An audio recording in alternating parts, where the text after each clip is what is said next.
on, everybody? Happy New Year and welcome to the NBA Hardwood Show. Take two. After we talked for 4 or 5 minutes about sob stories from NFL yesterday, Devontae Adams couldn't quite get us all the way home to first place. And we won't make Mangone listen to our sob stories once again, AP. We missed the 5 minutes. We wasted them. And we'll spare the audience the sob stories as well. But how was your NFL Sunday and Happy New Year? And quick thoughts on this slate overall too.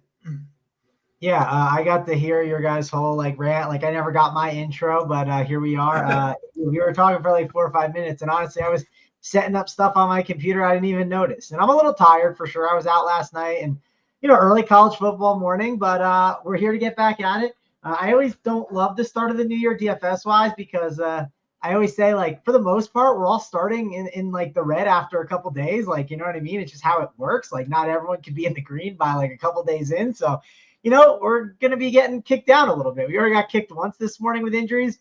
Come on, let's not get hit with some injuries tonight. Let's let it all run at least smooth enough where I don't have to be tilted again like I was this morning. But excited to be here and break down an NBA slate, right? This is the time of year, too. The transition kind of starts, right? Sure, we have a couple more weeks of the NFL. We got the playoffs, and those slates are fun and all, but this is where it really starts to kick in. Where we'll have 3 months of NBA, we'll get some March Madness, we'll have the party. It's starting to kind of get moving. So I'm excited for NBA season to really take off. Yeah, January 1st, obviously you flip over the calendar. You flip over the DFS calendar too. I know it doesn't really matter. It's all kind of one continuous season, but I still like to, start off the year strong if I can and not too far in the red. Obviously, as tournament players, you're going to have some losing days, but you don't want to go, at least personally, I don't want to go too hard out of the gate. Dig myself a big hole to dig out of in the 2024 year. Just my approach. I'm sure everyone's got different thoughts and approaches to that. But, yeah, hopefully get going in the black today. Obviously, we've got NBA. We've got 2 really fun, obviously, semifinal college football games.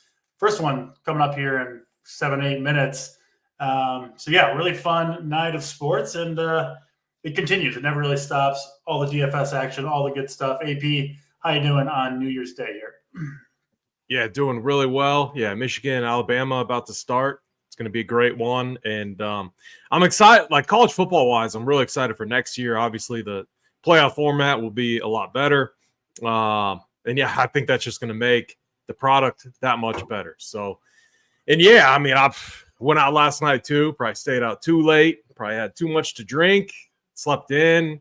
Feeling good though. We have a nice slate. I like that they left the night game off, so we don't have to worry about that. We can attack it for showdown. But yeah, excited for the slate. A couple big totals, a couple really good spots. Excited to break it down. Absolutely. We'll jump right into it. We'll go by the DraftKings order of games. There are 6 games to talk about. Half an hour later start for lock, so that's helpful. And, of course, after we are on air, the Up to Lock crew, Big T, JSU, Holden, I'm not sure exactly who's on today, but they will take you all the way up to lock, answer those questions and any final decisions you got to make leading up to this New Year's Day NBA slate. With that, let's jump into the first game of the night. We've got Cleveland at Toronto. Toronto favored by 2.5. We'll get a look at the new Toronto team. Obviously traded OG Anunoby for RJ Barrett and Emmanuel Quickley. I didn't play NBA DFS yesterday. Did they play yesterday, Toronto? I'm not sure. I think this is their first game, but regardless, going to be changes, of course, to Toronto.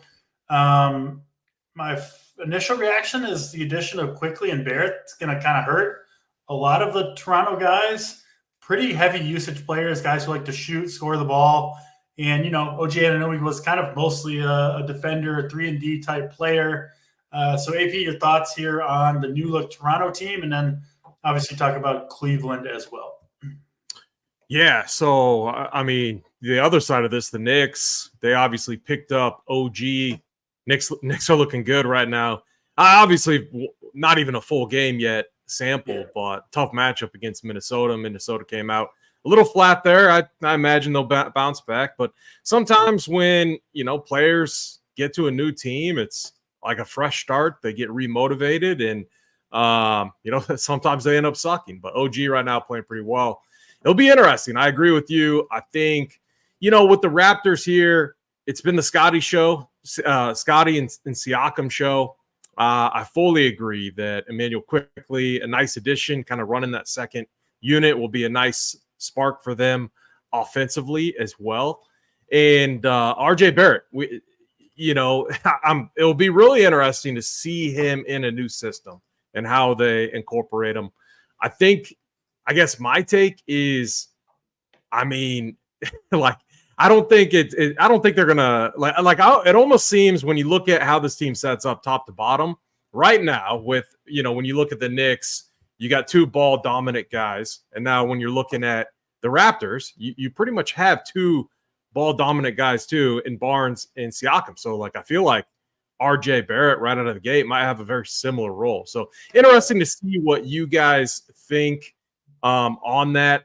I will say on the Cavs side, when Donovan Mitchell plays, his usage has been insane.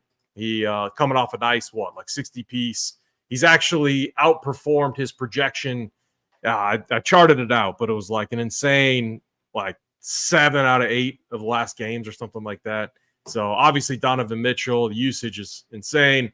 The one thing too about the Raptors with OG being with OG moving on, defensively, they don't have that elite on-ball defender that OG is to put pressure on a star like Donovan Mitchell. So I'm really curious to see defensively how this team looks. I was eyeballing the over in this one, but I'm kind of taking a wait-and-see approach. I do like for overs. The Cavs, they shoot a ton of threes, and they should get some open looks here, but for right now, the other thing too in this game is Jared Allen. Centers have done quite well against the Raptors. Jared Allen has just been a beast. It's really insane what he's doing. 56, 65, 59 BK points. And it's real. The touches are real. You've seen a slight spike in usage, his rebounding rate, touches, getting him the ball, getting him looks down in the paint. And the other thing too with Allen, if this continues, and I assume it will, you would think it would enhance the viability of Jakob Poeltl on the other side too. They're going to need size in this matchup as well. So from a flowchart standpoint, Isaac Okoro keeps popping, but I don't know about you guys. I hate playing Isaac Okoro. Yeah. He plays good minutes, but he's just a low usage player. So and at 5'2", he's expensive.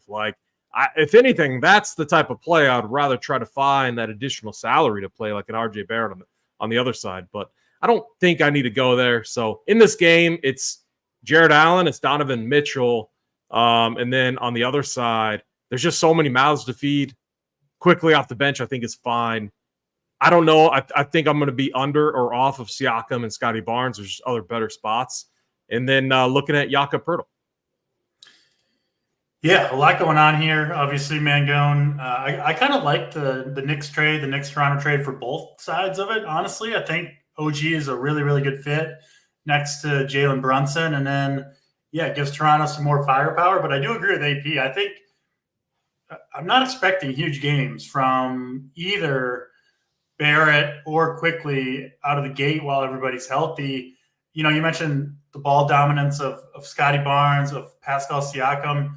They got another ball-dominant point guard, Dennis Schroeder, coming off the bench too, that quickly is going to have to share minutes with to some extent. So we'll see on Toronto. The Jared Allen thing is really interesting. Kind of sticker shock there at 7,900, but, man, he's been awesome. 3 games in a row. Has absolutely smashed value, and, his role has changed recently. A lot of front court touches. You look at the last game, he had 6 assists, which is a ton for him. He had 13 potential assists in that game. They're kind of running things a little bit.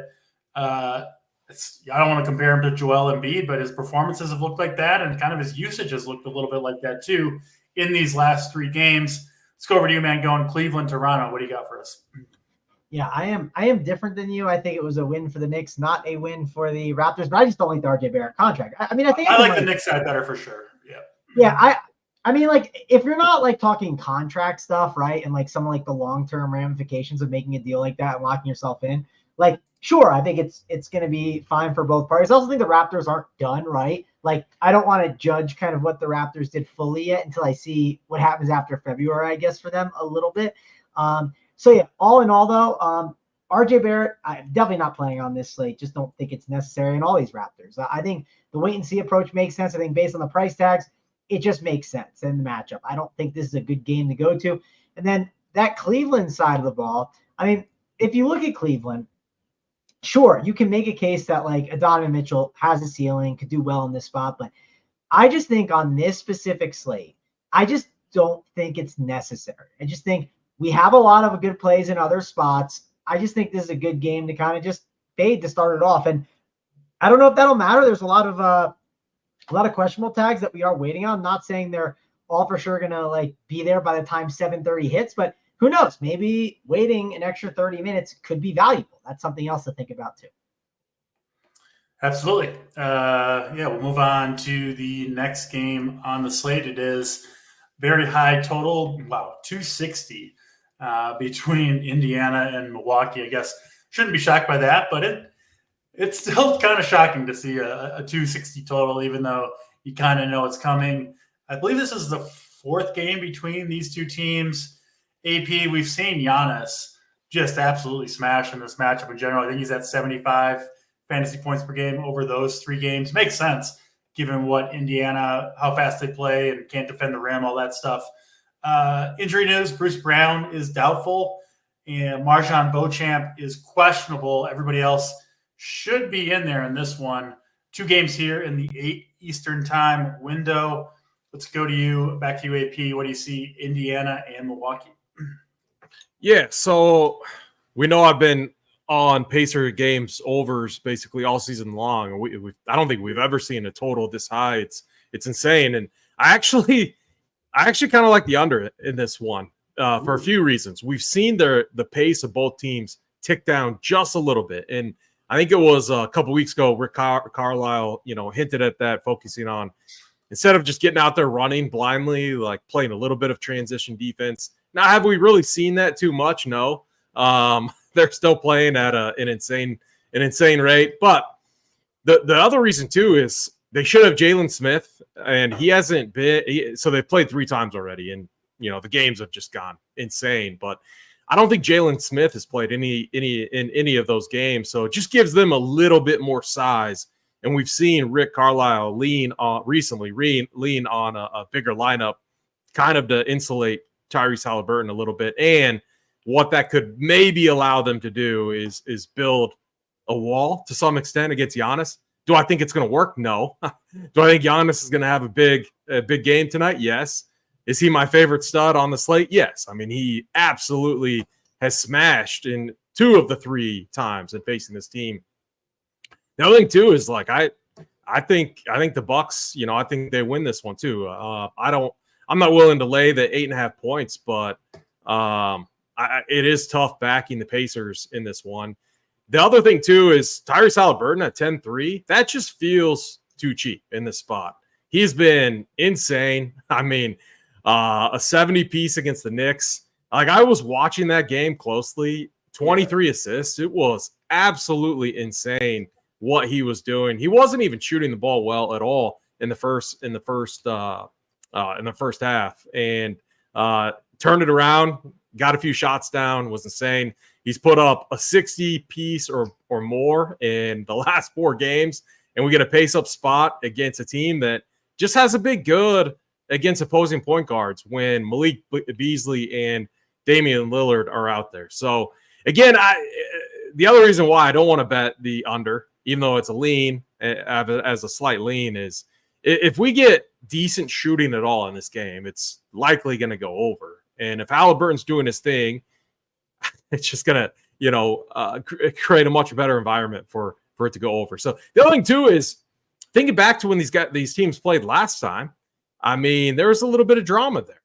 The game ball, Pacers taking the game ball, Giannis going, and Giannis. So I think, don't be surprised if it gets a little chirpy, and the stars, come out and ball out. So Halliburton, Giannis, I want to find ways to get those 2 guys into my lineups. And the the one last comment I have is just because we have a 262 total doesn't mean you should go out and like full stack this game. It doesn't work like that in NBA DFS. I still think that you should apply like a 3 max from either side type of situation, maybe even 2 max players from each side situation here. My preference, who I want to target, is the studs. I want to find a way, if it's possible, to build a Halliburton and Giannis lineup. And if I had to go another player, I'd be looking at Chris Middleton on the Bucks side as well. Yeah, I think it's hard to get to the Giannis Halliburton lineup with how tight pricing is on DK Mangone, but pretty fun way to start a lineup. I mean, you got what, 70, 80 fantasy point upside from both guys. I think an incredible matchup for both Halliburton and Giannis. Like, obviously it's a 260 total, but I think even beyond that, the individual matchup for both of them is pretty off the charts good. So Giannis is a priority, but man, it's fun watching Halliburton play right now. And I want to fit both guys if you can. If there's enough value, we'll see if any of it opens up later on in the slate. Your thoughts here on what should be a very, very fun game to watch, Mangone, Indiana and Milwaukee. Yeah, should be a fun game to watch for sure. Halliburton is, he's 10-3, but he gets a good matchup against Damian Lillard. If you can afford him, that sounds great, but it's not easy to. Giannis, 11K. I think Giannis is the stud that I would go to if I have to just pick one. It's either him or Luka, right? I assume Luka's playing. It's, he was in shoot around and everything, but you never know with that team. But that's kind of how I would rank him. And then you have Jokic against Charlotte, which, like, don't forget about that. He could absolutely dominate. But the studs are good tonight. You can definitely make a really good case for Giannis at 11K. There are some value plays that I don't want to ignore. I kind of agree with AP, though. Like, I don't need to jam this game in. I think there are good plays. On the Milwaukee side of the ball, I like Giannis, but I also don't mind Chris Middleton at 7.1K. I haven't been high on him for a while, but I had noticed his minutes finally trending in the 30s, and like it seems like that's sticking pretty strong now. Like it seems like we have the old Chris Middleton back. Like I could see his price being like 7.5, 7.6 more consistently. So it seems like you're getting a little bit of a bargain, especially for the Indiana Pacers matchup. So I do think that's interesting. Bobby Portis at 5'8", he just has upside in this matchup at this price. So I'll have interest in him. I also like Brook Lopez at 5'7". I talked about it last night. I said at 5'6", just Brook Lopez is too damn cheap, right? And the dude is too cheap here. I mean, 5'7" in a matchup against Indiana, it's just too cheap. If he gets 30-plus minutes, it's hard to argue with the ceiling that he has. So I really like him as a value in this game. And then on the Indiana side of the ball, Bruce Brown, we know he's doubtful. I'm assuming he's not going to be in. Assuming he's not in, Buddy Hield, he's fine in like more MME format just because the ceiling he has, it is nice at the price, but I do worry about that floor being pretty shaky. So I'm not super excited about it in like single entry and 3-max kind of stuff. I don't mind Andrew Nembhard at 5'3", but the one thing just to kind of mention is you don't know who's going to close, right? It just depends how Nembhard plays. So that's one thing to be a little cautious with Nembhard, but it is a great matchup at 5'3". I do think the floor is a little shaky because of the minutes. And then Miles Turner at 6'9". I definitely don't mind it. It's one of those plays that at the center position, I probably do prefer Brook Lopez, but I think Miles Turner's ceiling, it's not bad here. I know people do worry sometimes about his foul trouble in a game like this with all those bigs, but at 6'9", if he's like last guy in, I definitely don't mind it. I think he has a pretty good ceiling. So overall, this is a game to get exposure to, but don't overexpose yourself and game stack it up. I just think getting certain pieces are nice. I think Giannis is the best spend. And from a value perspective on the Indiana side, I think it's Nembhard is the best value. And then I think Brook Lopez, I think he's one of the best values in the entire game. Yeah, it is interesting. A lot of talk of game stacks in the chat. I do think the Indiana side is interesting. A couple different reasons, and you can kind of make a point of going both ways here. They play a 10-man rotation. Mangone, you talked about not knowing who is going to close. It just depends on who's playing well, right? Between Nembhard, Nesmith, Mathurin, Buddy Hield, McConnell, Obi Toppin, right? Like even Miles Turner, Jalen Smith, their minutes aren't guaranteed. But Halliburton is getting like 35 points a game from assists alone, which obviously go to his teammates, right? So if you're getting 20 assists from Halliburton, a lot of these are 3-pointers. So if you pick the player or two that kind of gets hot alongside him, you can have a pretty nice little mini pacer stack with Halliburton. And then I think if you have Giannis, you can just kind of play him alone, right? Because he's got to put up 70. He kind of does everything for the team. So that would be my approach if you want to game stack this one. Halliburton with one or two pacers, and then maybe Giannis alone on the other side would be the way that I would approach it if you do want to get maximum exposure to Indiana and Milwaukee, which makes sense given the total. Next game on the slate is Houston and Detroit. Detroit did it. They finally broke their losing streak, just narrowly pulled it out. They almost blew it at the end. They were up like 10 with 5 minutes to go, ended up winning by 2, but they did get the job done. Injuries for this game, Houston side is the one that we're really watching. Dylan Brooks remains out. Jabari Smith is questionable. He's missed a game or two, and Tari Eason questionable. I think Tari will probably be in there. Jabari, I think, is a true question mark. And then Isaiah Stewart out for the Pistons. We've seen Cade Cunningham really, really come on strong over these last couple of weeks.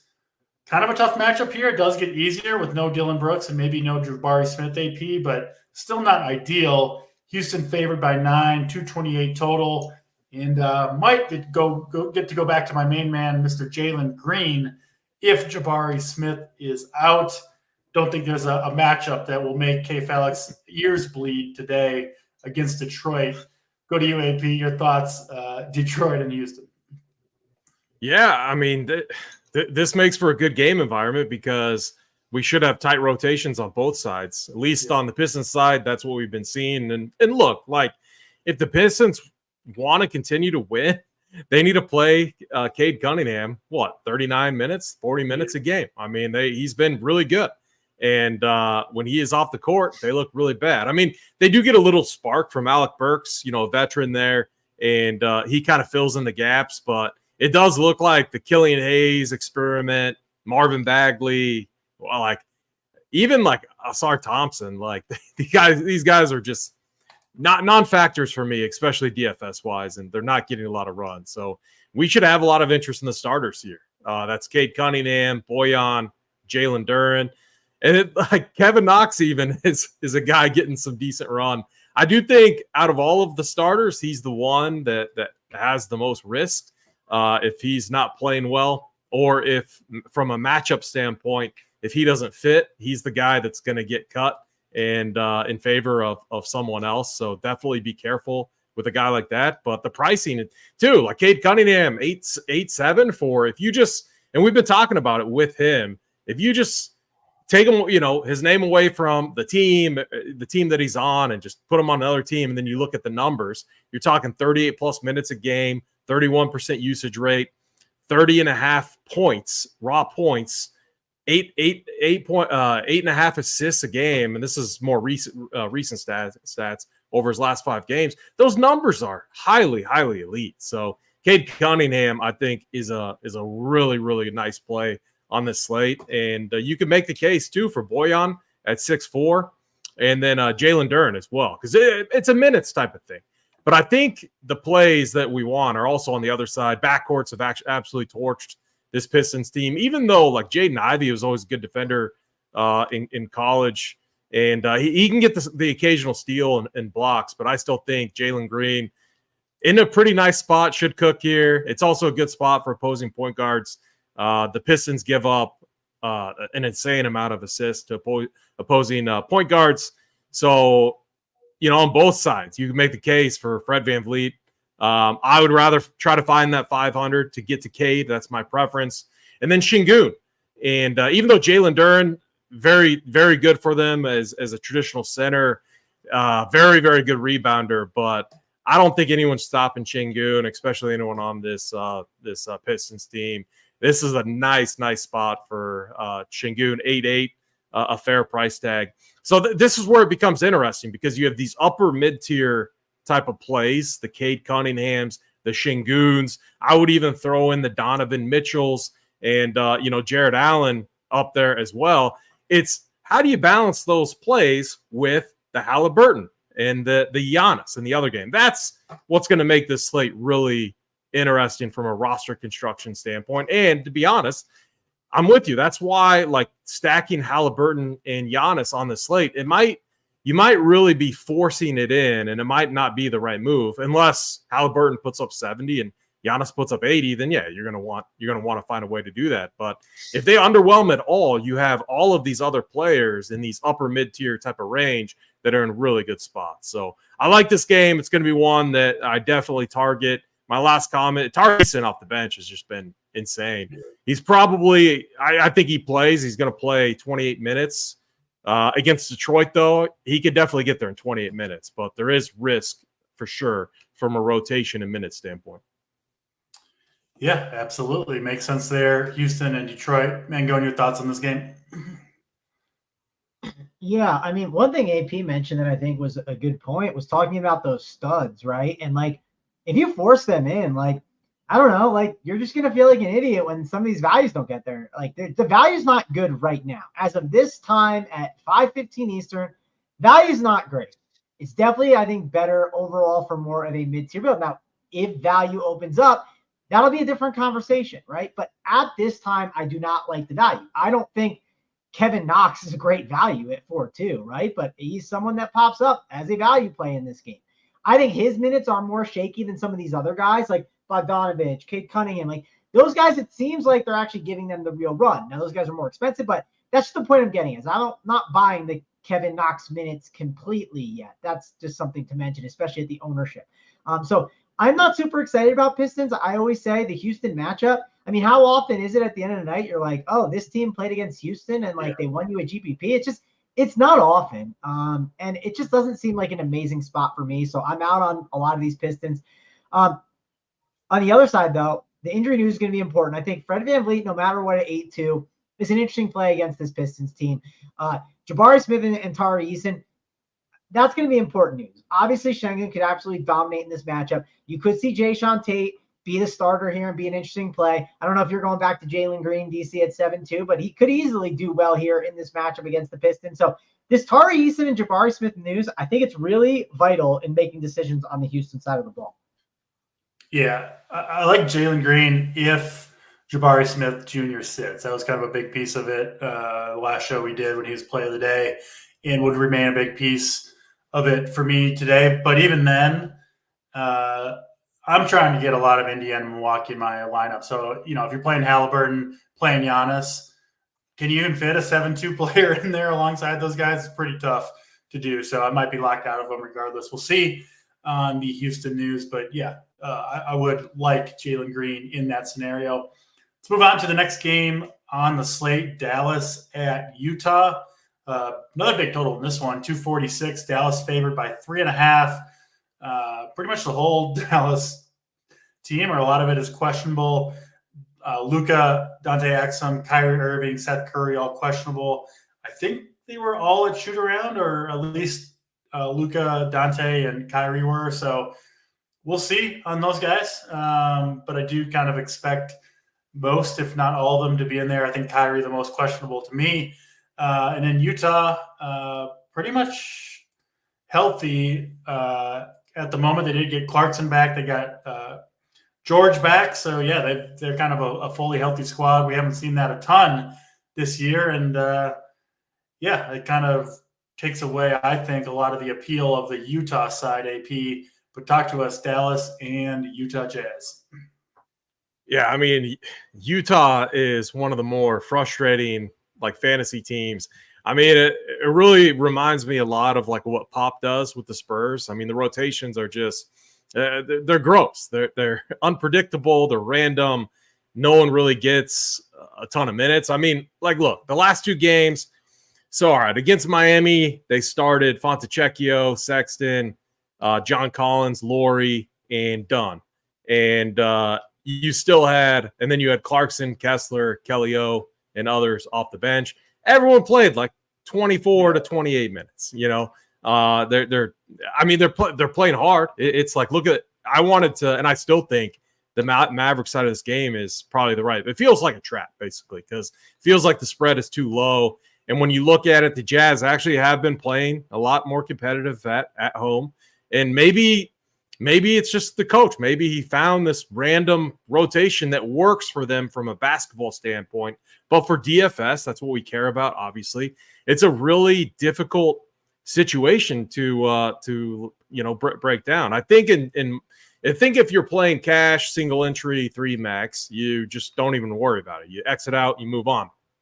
I think it's kind of a moot point. But in tournaments, I think honestly what you do is, set like a hard, like 1 max type of rule and, try to randomly work some of these pieces in. Because like we've seen Kelly Olynyk come off the bench and crush. We've seen, Colin Sexton in limited time crush. We've seen Fontecchio get there. He's 4'8". We've seen him have a few good games. So the good game in Walker Kessler too. We've seen Walker Kessler put up a 40 piece in like 25 minutes. So it can happen. It's just extremely risky. And it's something that's very difficult to project. So that's how I'm handling it. I'm not Xing them out. I'm setting like a 1 max rule. And I'm kind of just leaving their projections where they currently are, not messing around with them too much. And if the Sims like it and they filter in a few of those players, I think I run with it. Outside of that, it's just a gross situation. But it is a pace-up spot against the Dallas team. This Dallas team also does give up good numbers to bigs. So, we'll see. It could be maybe a Kelly O day. It could be a John Collins or Walker Kessler. Who knows? Who absolutely knows? And then on the other side, it's if Kyrie's back, it may be a slight hit to Luka. And so as far as Luka goes, I do prefer getting to Giannis. And look, like Giannis is 900 cheaper. And so if it's a 1 stud type of slate, I'm going to go with Giannis. And then I even have Halliburton on the slate. Context, obviously matters. With Kyrie Irving back, I have Halliburton over him. So I'm probably completely off, or at least under on Luka tonight in favor of Giannis and Halliburton and some of these other studs. So Dallas for me tonight is probably a team that I'm just going to fade. They're getting healthy.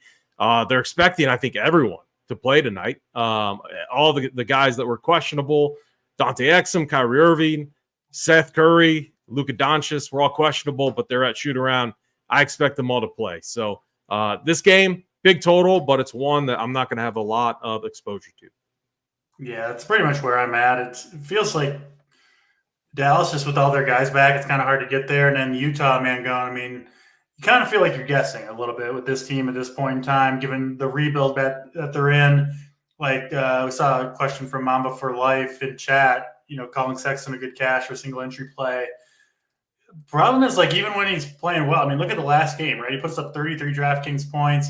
He's shooting it well. He's distributing. He's not turning the ball over. And he only gets 26 minutes in a close game that they win. So it's just hard to trust Utah Jazz. And obviously, you're always guessing when you play DFS. You can't control the outcome of the games. But the Jazz feel like it more than other teams, at least to me. Your thoughts here, Mangone, Dallas, and Utah. Yeah, when I run stuff, like I do see them pop up, but we can make our own decisions. Like, I just don't think it's necessary. I think in MME, I agree with like everything AP said. I think he worded it really well. If you were looking at a single entry 3 max team and like everything fit the way you wanted and that's who you landed on, sure, I could see it, but I think we're going to get enough news where it's just not going to be necessary to end up doing it. But I understand the point, and I think AP brought up, like I said, I think he brought up the best way to handle it, and that's kind of how I'm handling it with my FanDuel MME stuff. When I do that, my single entry stuff, I am not targeting Jazz. I don't mind Lauri Markkanen ceiling at 8K, and like you could take a chance on it, but I don't know. I just don't think I'm gonna get there. The Dallas side of the ball, obviously we have to talk about if thens, right? If for some reason one of those guys is out between Luka and Kyrie, the slate would change, right? Really fast, right? It instantly would change and be different. Now, I'm assuming all those guys are playing. It just seemed weird that they announced that they all were at shoot around, right? I just think that if they're all going to be at the shoot around together, there's probably a reason for it, right? It feels weird for it not to be that way. So I think all in all, you're going to kind of stay away from Dallas, except for Luka. If you land on him, it's because you've had a lot of value and he's just a stud that helps make it work. But again, I don't think it's going to be the slate where you want to go up and grab that many stud options. And if I grab a stud, it's probably Giannis. And then I mean, I'd love to play Jokic, but I just think center, it's going to be a little tougher for me to get there on that. So I don't know. I feel like my stud tonight is just going to be Giannis if I do spend all the way up towards the top. Yeah, makes total sense to me on Dallas and Utah. 2 more games to talk about. Hopefully doing plays of the day after we're done with those 2, but we do need to get the likes up. We got almost 350 watching. Likes a little bit hurtful at the moment. So if you're here with us today working on New Year's Day or enjoying the show, please do hit the like button. It really does help us out.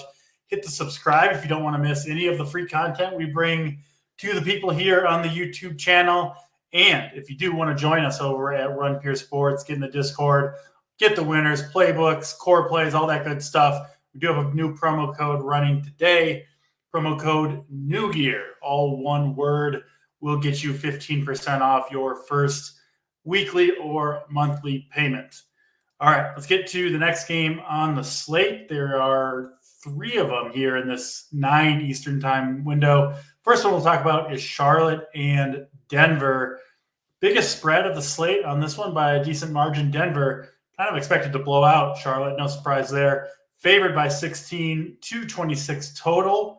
There is some important news and notes here. Terry Rozier downgraded to questionable earlier today with an illness. We've seen quite a few players miss games due to illness recently. So we'll see on Rozier and then Aaron Gordon questionable returning from the dog bite. He's missed, I think, a couple games, but might be back today. So we'll see on those 2 guys. Obviously, a pretty good spot here, really good spot for Jokic, AP, but I'm probably not going to be able to get there myself. I think I'm spending up for Giannis or Halliburton if I'm going to studs. But obviously, it's Jokic. He could absolutely destroy the Charlotte team and put up 90 fantasy points. It's just kind of what he does. So your thoughts here, AP, Charlotte and Denver? Yeah, I mean, Jokic, he could have a triple-double by halftime, but he's likely not playing the 4th. I mean, I don't see how this game stays close at all. The Nuggets are going to absolutely pound this Hornets team. If Terry Rozier is out. Terry Rozier, I mean, he was incredible last game against Phoenix. Best game I think I've ever seen him play. A 40-piece, 42-piece. So shout out to him because I think I was making fun of him on that slate. I was just like, there's no way I could play any of these Hornets. And then what does he do? He goes off. I don't think he's going to play. And here's the other problem. Usually, like in these spots where you have these teams where they're down a bunch of, key starters, LaMelo Ball, and, obviously Terry Rozier, and Gordon Hayward too. It usually elevates other pieces. Not really the case here. We said the last time this happened when Rozier was out, they played basically everyone. Everyone that was active. I think it was 11 or 12 man rotation. I looked it up. Last time we were breaking them down. So I don't think anyone is like an absolute lock here, or like I don't have a ton of interest in a lot of paying 7-6 for Miles Bridges. I can't do that. I will say they're going to need size, so Nick Richards. But again, I mean, look at what he did last game. He did have a period of a stretch of 3 really nice games, and then 31 minutes in a competitive game against the Suns. He was just a cardio machine out there. The usage rate on him is what makes him very risky. It's not like they're running the offense through Nick Richards. He gets there via stocks and rebounds. So outside of the 5.7 price tag being mainly the only nice thing that there is with him, I don't have a ton of interest. So I'm under on the Hornets side, and honestly, probably likely under on the Nuggets side. I think they pound them. If anything, if you want to try to play some like a Christian Brown, if Aaron Gordon misses, Peyton Watson, some of these guys, I think that's the approach that you take. Because honestly, I think that these guys get some extended run in the second half, in the fourth quarter. But again, there's a lot of risk in doing that. You're trying to assume a certain game script is going to pan out, and if the game stays close, you might end up looking like an idiot. So be careful with those guys if you do play them. I do think I have more appeal, though, in a guy like Peyton Watson if Aaron Gordon was out. Yeah, that makes sense. I do expect Aaron Gordon to play in this game. I just think the nature of what he's coming back from, it's kind of like, if your stitches are healed enough to play, then you can play. And it's questionable. So I do expect him to return here, Mangone. Obviously not a guarantee, but it is my expectation, which kind of takes the appeal off of some of that Denver value. But I mean, we got one more game to talk about. We really haven't strongly recommended many value plays at all whatsoever. You do got to play something.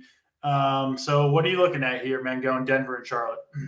And that's why I said, I think at this time, it's definitely more of a better balance build. It just, sometimes we force things that, we shouldn't force. And I don't know. I just don't think it's worth forcing. Again, Jokic, if you have the salary it's a good matchup to spend on him if you want to. I do think Jamal Murray at 8-1, I still think it's cheap for him in this matchup. I do worry about obviously blowout a little bit and losing the fourth quarter run. But I do think he's not a bad play for the price and the ceiling that he can provide. Same with a Michael Porter Jr. and an Aaron Gordon if he's in, right, at 6.1K. I just think all of them have the ceiling, but I just don't know if I want to play them together, right? So if they're mixed and matched throughout my teams, that's certainly fine. I just think at their prices on DK, they can hit those ceiling performances. Peyton Watson, if he is the starter and Aaron Gordon is somehow out, I think he's a good play. This is also news that we might not get in time. And hey, if people are locked into Kevin Knox, I'm fine with it. I just don't think Kevin Knox is that great of a play. I know someone says he's unavoidable, and I know when push comes to shove and it gets closer to lock, it might feel a little tougher for me to, but I am definitely not excited to play Kevin Knox. That's all I'm going to say. It just doesn't seem like an amazing play. The Terry Rozier news is big because obviously if Terry Rozier does not play, that's going to open up not only value, but it's going to open up a totally different construction, right?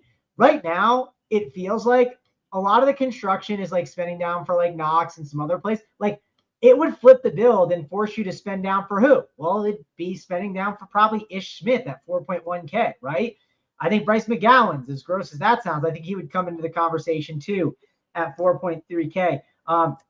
So yeah, I think overall, these guys are definitely worth considering. And I think you could make the case that if you didn't like the value early, I don't know, take a chance on waiting for that news to hit. And if it doesn't hit, hey, get creative. I don't think it's the craziest idea because just like I said, I think the current chalk values are not good chalk. That's just kind of my thought process on it. I also don't mind Cody Martin in his role. His minutes have been pretty solid overall, so I wouldn't hate taking a chance on him as well. So, yeah, Charlotte, it's not the worst idea. And keep in mind too, let's say Charlotte news doesn't fall our way. Well, we have this Phoenix team where you have Devin Booker, who's clearly a good spend, but with Kevin Durant being out, that's going to open up some opportunity for some of these other value plays possibly. Also, Eric Gordon is questionable. You have other options on Portland that are questionable. So there are kind of outs if you don't get the Charlotte news to fall your way. Yeah, a couple questions in chat. Daniel Mardar asked, what about Nick Smith? I think he's somewhat interesting. He becomes way more interesting if Rozier misses. But I do think there's a decent chance Rozier misses this game. The midday downgrade to questionable, playing at altitude, not something you want to do if you're not feeling especially well. And like I said, we have seen a number of players miss games with illness over the last few weeks. I'll also say this. I did look it up while you were talking, Mangone. Nick Smith did close the last blowout, the last game Charlotte got blown out. He did get to play the entire fourth quarter in that one. Ish Smith probably won't be out there if Charlotte gets blown out. Nick Smith would be the guy I think that would run the point in that scenario. 3,700. Listen, a risky play, but I do think he'll get run regardless. And if Rozier misses, they get blown out, which seems likely if Rozier misses. Yeah, Nick Smith I think would be interesting. I think most people would go to Ish Smith, which I get if Rozier misses, but Nick Smith I do think would be an interesting play in that scenario. And again, by the way, small thing to note with some of this too, with the Ish Smith stuff, he did play in Denver last year, right? They might want to just let him play. Why not? He's a good play if Rozier is out. I really do believe that. But yeah, I think Nick Smith in that scenario would become interesting. So listen, you're going to have to take some chances on value, right? It doesn't look like there's going to be some stone lock values that you're just going to feel awesome about. And I think, seeing what happens with Rozier and maybe leaving a spot open for that value makes sense. Go ahead, AP. Yeah, one last thing too that I completely overlooked is Cody Martin. I mean, Cody Martin, the Martin twins. I mean, they're good basketball players. They're going to need, like, is he going to get the blowout run that we're kind of assuming that's likely going to happen? No, but they're going to need to play him early and often. So I think he's a fine value as well at 4-6 on DraftKings. So I like the Nick Smith call as well. And hey, the thing about Ish Smith, it's like hashtag revenge spot for him, like basically on a nightly basis because he's played for so many teams too. Yeah, but to be fair, like he won. I know. He won a title with them last year, right? Like, I know. I'm with you. As gross as it sounds, like I probably watched the best Ish Smith game last year in person because it was like the game that one of the Timberwolves got thrown out. It was like a big blowout, and I don't know. He played 26 minutes the last time, and actually it was against Denver. I believe, when Terry Rozier was out, and he did not play well. So a little bounce back spot. You got to think if he's out and starts, I might be with you guys on Ish Smith. Yeah, I'm pretty in on this idea. I think you can fall into the nuts, and also if it ends up really bad, like what's worse, like Kevin Knox or him? Like I don't know. It's still freaking Kevin Knox. He sucks. I don't know. I'm pretty in on this idea. I mean, 4,100 Ish Smith isn't the worst play in the world, even if Rozier is in there. He's still going to get some run. Yes. He's a decent fantasy player, and maybe the revenge narrative. I mean, Charlotte doesn't give a shit. Maybe they just run him out there. Let him go play in his former team because they're not really trying to win anyway. So it does make some sense there with the Charlotte Hornets backcourt. I think pretty interesting on this value limited slate. All right, last game of the night. Last reminder to hit the like button if you haven't done so. We go out to Phoenix for Portland at Phoenix. The Suns favored by 9.5 here, 228 total. We do have the news Kevin Durant going to sit for Phoenix. Obviously, that opens up quite a bit for obviously Devin Booker, but also Bradley Beal played 35 minutes in his last game. He's cheap as hell. He's got to be interesting here in a really, really good matchup against Portland, especially if Eric Gordon misses also, who is questionable for this game.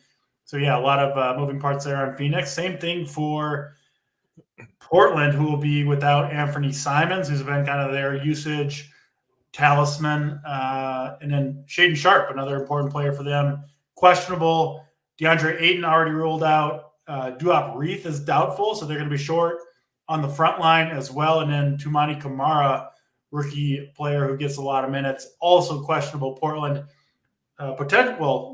already very shorthanded, but potentially extremely shorthanded here. AP, I think this game is probably the second best game of the night for DFS purposes behind, of course, Milwaukee and Indiana. Talk to us, AP, on Portland and Phoenix.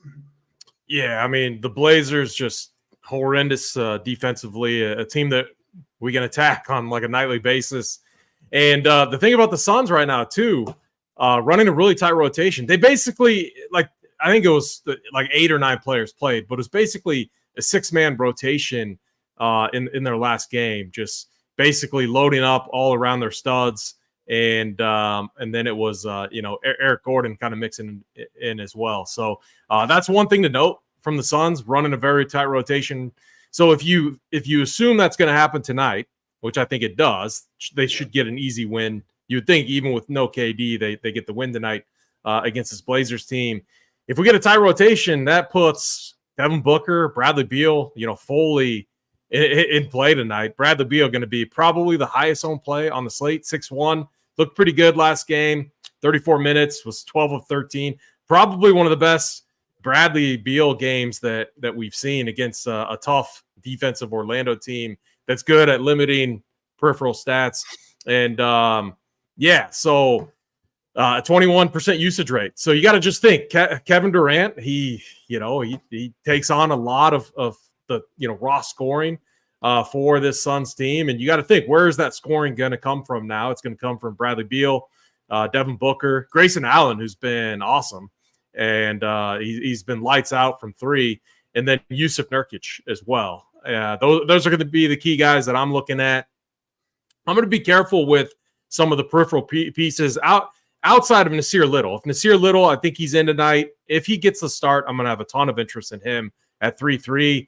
But Metu at 4.9, I do think there is risk, just because it's not like they're trying to tee up Chimezie Metu to get it done for him. So I think he would have to be highly, highly efficient to pay off that price tag, because I don't think he's taking boards from Nurkic either. So I think it's going to be a great game, obviously, to target. And then on the other side too, if they start Moses Brown, don't play him. I actually just go in like X amount of your player pool. Don't get fooled by the Moses Brown start, because Jabari Walker continues to play over him, and Jabari Walker 5K. They should just start him, and I think that adjustment could come. And the other thing too, if it does come, like Nurkic should eat. Like the Blazers, what they lack now with no Ayton, I mean, they have no size at all. Like this could be a Yusuf Nurkic, like absolute eruption spot. He's done very well against his former team. I think 44 and like 36 fantasy points. I might be wrong, just off the top of my head. So yeah, Yusuf Nurkic. It seems like center is pretty loaded on the slate, especially like that mid-tier range. And so, Mangone, I might be on board with that balanced type of route. It's a scary fade if you're under on Halliburton and Giannis, but there are definitely paths to where it could work tonight. Absolutely. Yeah, Mangone, let's get your thoughts here on Phoenix and Portland.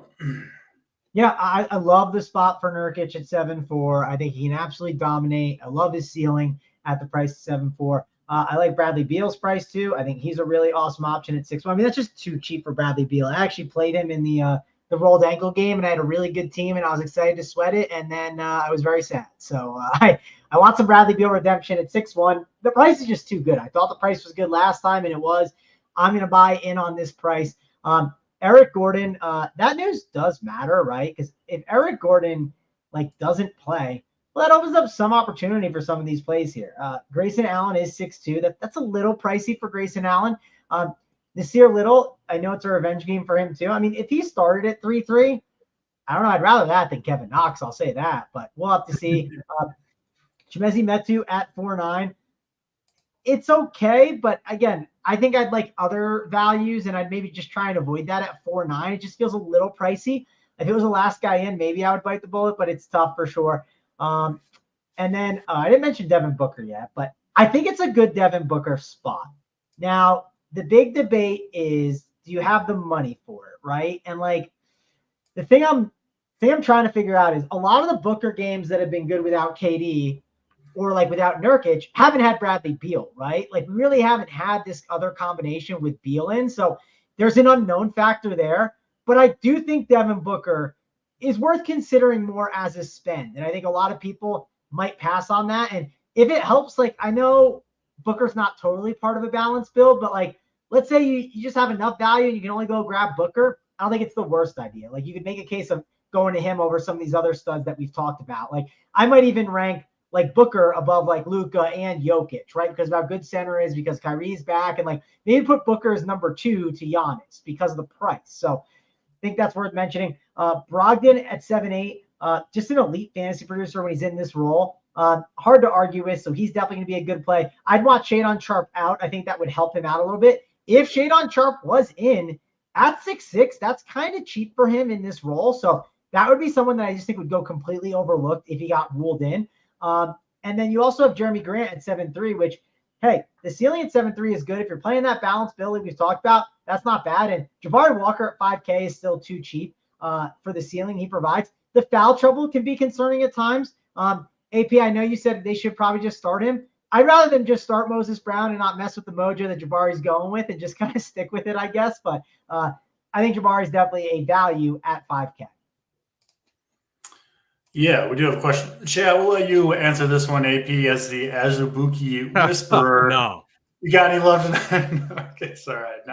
I knew that was the answer. That's I like the easy questions though. I mean, it was telling, and it goes back to look, the Suns are they're running a tight rotation, trying to maximize their output from their stars. So that's why I'm even a Metu. Again, I'm going to be cautious with all of those guys. I think there's a lot of risk with kind of the secondary or peripheral, whatever you want to call it, part of the Suns rotation right now. Absolutely. All right, let's get to the plays of the day. Then we'll get on out of here, go watch some college football, finalize the lineups. Of course, we got the Up to Lock show coming up. I think it'll start an hour before lock with the crew, 4 members. But before that, let's get to today's Snyder's Soldiers. Start with you, Mangone. You look ready. You look ready to go over there. Give us your Snyder Soldier play of the day. Yeah, I'm gonna go back to the well on a guy that did it for me last time, right? We clean swept it last time with our plays of the day. Hopefully we can try and do that again one more time. Give me Brook Lopez at 5.7, part of that balance build. The price is just too cheap. So Brook Lopez at 5.7K, he will be my play of the day. All right, we got Brook Lopez in there. We'll go to you next, AP. Who's going to win us the giblets this afternoon? Yeah, I'm really torn between two point guards, actually. I'm really torn between these two guys. Halliburton just feels a little too cheap, and I'm between him and Cade Cunningham. I'm going to side Halliburton. I just think what he's doing, setting his team up, the assist rate is insane. I think he absolutely busted against his Bucks team the last time he played in Milwaukee. That was the last time he faced them. I think with how good he is playing right now, I think he's going to come in ready and put up a big number. So Tyrese Halliburton, same game. You can play him a little mini stack with Brolo there. Love it. I'll stick in that same game as well, and I'll be hoping some of those Halliburton assists go to Mr. Benedict Mathurin. Minutes are a little bit all over the place with him. It kind of depends on if he's shooting the ball well. But one thing I like about Indiana, it can be frustrating with the minutes, but if your player is balling out and playing well, they will get more minutes on that given night, right? Especially in a big game like this. So I do think Mathurin's got 30-plus minute upside and 30-plus fantasy point production at 4,700 and obviously the best game environment of the night. That'll close us out for this show. Thanks for tuning in. As always, we'll be back same time, same place tomorrow. Of course, got the Up to Lock coming up for members, but that will do it for this show. For AP, for Mangone, I'm DC. We'll check you next time.